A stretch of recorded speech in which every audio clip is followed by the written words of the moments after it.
Hello guys, എന്താണ് എല്ലാവരെയും വിശേഷം? സുഖല്ലേ? അപ്പം നമുക്കിന്നൊരു തണുപ്പിക്കുന്നൊരു ഐറ്റം നോക്കിയാലോ? കുറച്ച് ദിവസമായില്ലേ നമ്മൾ സ്നാക്ക് റെസിപ്പിയുമൊക്കെ കിടന്ന് കറങ്ങുന്നു. നമുക്കൊന്ന് മാറ്റി പിടിക്കാന്ന്. നമുക്ക് ബോഡിയൊക്കെ തണുക്കുന്നൊരു ഐറ്റം നോക്കാം.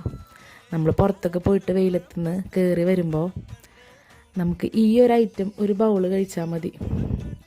സെറ്റാവും, ബോഡി അങ്ങോട്ട് സെറ്റാവും. പിന്നെ ഈ ഫ്രൂട്ട്സൊക്കെ കഴിക്കാൻ മടിയുള്ള പിള്ളേരെ പറ്റിക്കാൻ പറ്റിയൊരു ഐറ്റം നമ്മുടെ ഫ്രൂട്ട് കസ്റ്റാർഡ്. അതന്നെ ട്രൈ ചെയ്ത് നോക്കല്ലേ. ഞാനേ ഇതാദ്യം ട്രൈ ചെയ്യുന്നത് നോമ്പിലായിരുന്നു. ഞാൻ 8th എന്തോ പഠിക്കുമ്പോൾ തോന്നണം, ഓർമ്മയില്ല എനിക്ക്. അങ്ങനെ ഞാനിത് ട്രൈ ചെയ്ത് അപ്പം എനിക്ക് ഈ കസ്റ്റാർഡ് പൗഡർ വെച്ചാണ് ഇത് ഉണ്ടാക്കണതെന്നൊന്നും അറിയില്ല, ഫ്രൂട്ട് സലാഡ്. അപ്പം ഞാൻ മറ്റേ വാനില ഐസ്ക്രീമിൽ കുറേ ഫ്രൂട്ട്സൊക്കെ അരിഞ്ഞിട്ട് അങ്ങനെ ഡേറ്റ്സ് നട്ട്സ് ഫ്രൂട്ട്സൊക്കെ അരിഞ്ഞിട്ട് അന്ന് എക്സാക്ട് റെസിപ്പി ഒന്നും അറിയില്ല. അന്ന് എനിക്ക് വീട്ടിൽ നിന്ന് നല്ല ഫീഡ്ബാക്സും കാര്യങ്ങളൊക്കെ കിട്ടി, എല്ലാവർക്കും ഭയങ്കര ഇഷ്ടമായി. പിന്നെ നമ്മൾ വീഡിയോസ് കണ്ടാണ് മനസ്സിലായത് ഈ ഒരു ഐറ്റത്തിൻ്റെ എക്സാക്ട് റെസിപ്പി കസ്റ്റാർഡ് പൗഡർ വെച്ചിട്ട് ഉണ്ടാക്കണേന്നുള്ളത്.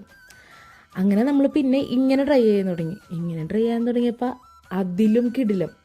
എനിക്ക് തോന്നുന്നു ഈ ഒരു റെസിപ്പിയാണല്ലോ ഫ്രൂട്ട് കസ്റ്റാർഡ് എന്ന് പറഞ്ഞിട്ടുണ്ടെങ്കിൽ ഈ ഒരു റെസിപ്പി നിങ്ങൾ മസ്റ്റായിട്ട് ട്രൈ ചെയ്യുകയാണെങ്കിൽ നമ്മൾ ലൈഫിൽ ഒരു തവണയെങ്കിലും ഇത് ട്രൈ ചെയ്ത് നോക്കണം. അത്ര അടിപൊളിയാണ്. നമ്മളാ ബോഡിയൊക്കെ തണുക്കാനൊക്കെ ആയിട്ട് അത്ര അടിപൊളിയാണ്. നമ്മൾ ഇവിടെ ഇപ്പം ഇന്ന് ഉണ്ടാക്കിയിട്ട് എല്ലാവർക്കും ഇഷ്ടമായി. നമ്മളെ വീട്ടിലെ കുട്ടിക്ക് വരെ ഇഷ്ടമായി. അപ്പോൾ നമ്മളെ കുട്ടിയുടെ എക്സ്പ്രഷനൊക്കെ ഞാൻ ഇട്ടിട്ടുണ്ട് കഴിച്ചിട്ടുള്ള. അപ്പോൾ എല്ലാവരും ഒന്ന് മസ്റ്റായിട്ട് ട്രൈ ചെയ്ത് നോക്കട്ടാ. എന്നിട്ട് നിങ്ങളെ ഫീഡ്ബാക്ക്സ് കമൻസിൽ അറിയിക്കുക. അപ്പോൾ ഓക്കെ, ബൈ.